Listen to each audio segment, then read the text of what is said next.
Hi everybody, this is Anne. When it comes to my own pottery, I do a lot of drawing and painting when I decorate my pieces. I hear from you guys all the time you really like imagery on your pottery too, but at the same time, many people are intimidated to draw freehanded on their clay. For that reason, I'm always in search of other ways to add imagery to pottery. In this video, I'm going to explore 4 different ways to print images on clay. The first technique we'll be trying is printing from a jelly plate. You can purchase a jelly plate at most craft stores. As advertised, it's a thick, gelatinous, sticky block.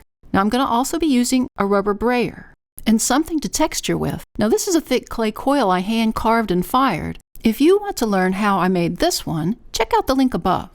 I also need matte medium, which is similar to Mod Podge glue. The first thing I needed to do was to mix the matte medium into all of the underglazes I'll be using. Underglaze by itself is not sticky enough for this process. Once mixed, I applied the black to the plate and rolled it into a thin coating. Using my texture roller, I rolled over top of the black. The roller picks up the underglaze that comes in contact with, leaving the texture impression.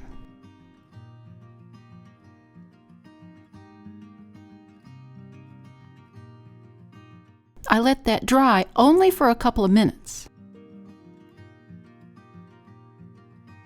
I then laid a fresh 1/4-inch slab of clay over the plate. I pressed the slab firmly with my fingers and palms. When I picked it up, the image was transferred to the clay. Now I need to let that dry for a few minutes.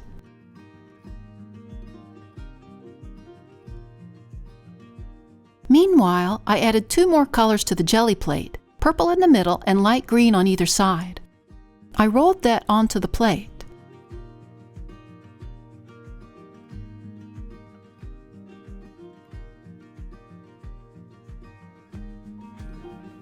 I picked some grape leaves from the yard and laid them over the plate. The leaves will mask off the underglaze underneath it. I also added more texture over the leaves, first with shelf paper, then with the head of a screw.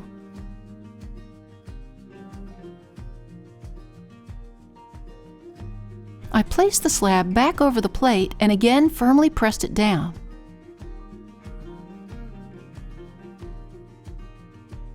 When I lifted it up, the underglaze and the leaves transferred over. I carefully picked off all the leaves.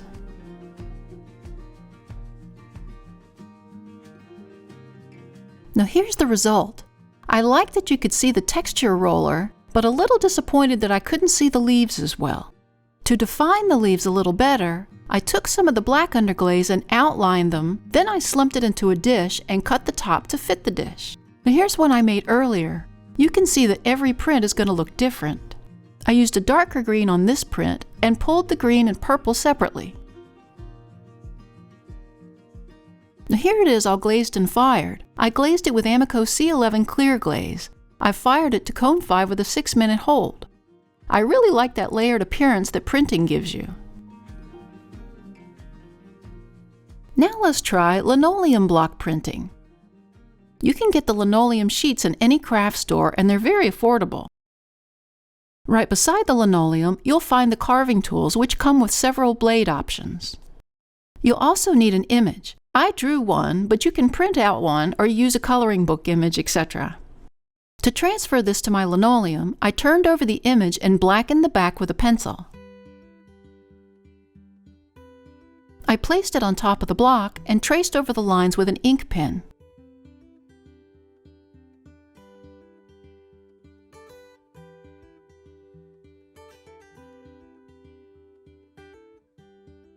I need the image to have a bit thicker lines so I can carve around them.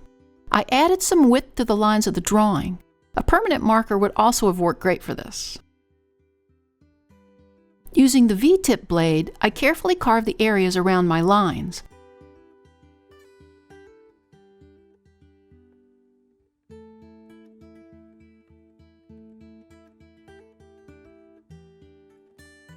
I did this inside the lines as well as outside the lines.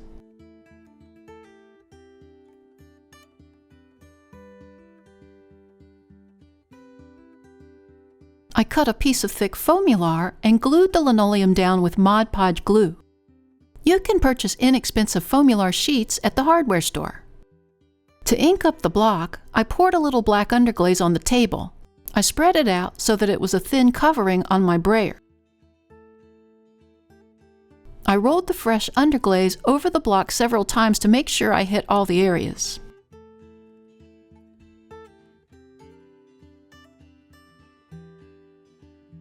I firmly pressed the image onto a fresh clay slab.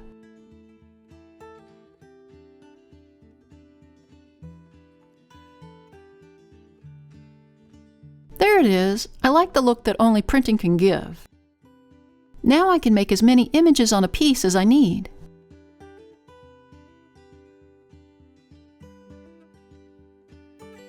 Here's a cute tray that I designed with them. When the piece was bone dry, I added some underglaze to each hair to give them color. You can see that I sponged away some of the unwanted printed lines around them and added gridded lines and little carrots and flowers. I glazed this tray with Amico C11 clear glaze and fired it to cone 5 with a 6-minute hold. Actually, I made my own decals to print the carrots and flowers, so I'll show you how I did that.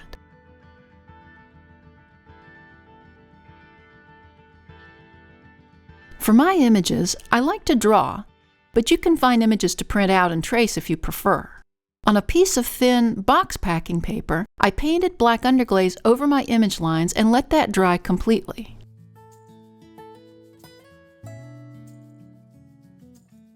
Now here's a flower I did earlier that's dry. I turned it underglaze side down and carefully sponged the back with a damp sponge so that the underglaze transferred.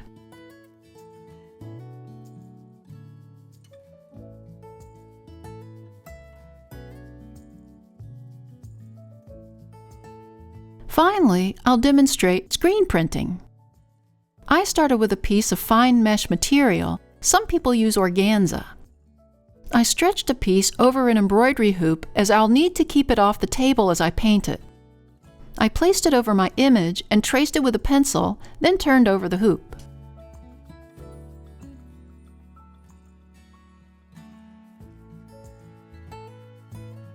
I'm using drawing fluid, which will mask my drawn lines and later rinse away in water.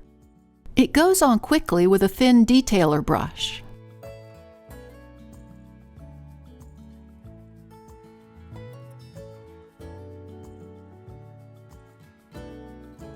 Now I'm using screen filler on the rest of the screen. Professional screen printers squeegee this on, but as this is a small image, I'll just paint around it. The drawing fluid will help repel the filler, but for the cleanest look, I tried to keep from even going over those lines.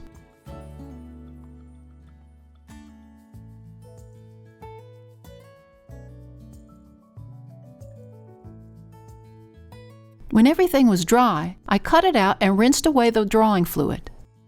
I took one extra step. I wanted the screen to be a bit sticky for a better adherence onto the clay surface, so I coated one side with Mod Podge and let it dry for that tacky feel. I couldn't use the thin underglaze right out of the bottle to print with, so I added just a tiny bit of CMC gum to the underglaze and let it sit for an hour. You can see how it gels up and becomes thicker.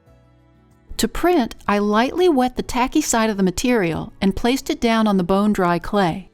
I used my finger to push the underglaze through the screen. I checked under a corner to make sure I had a good print and continued pushing around the underglaze as needed.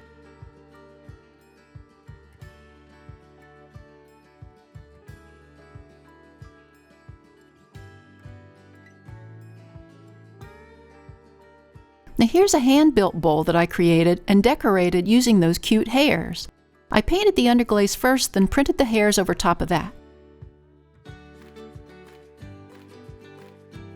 Again, I glazed it with Amico C11 clear and fired it to cone 5 with a 6-minute hold.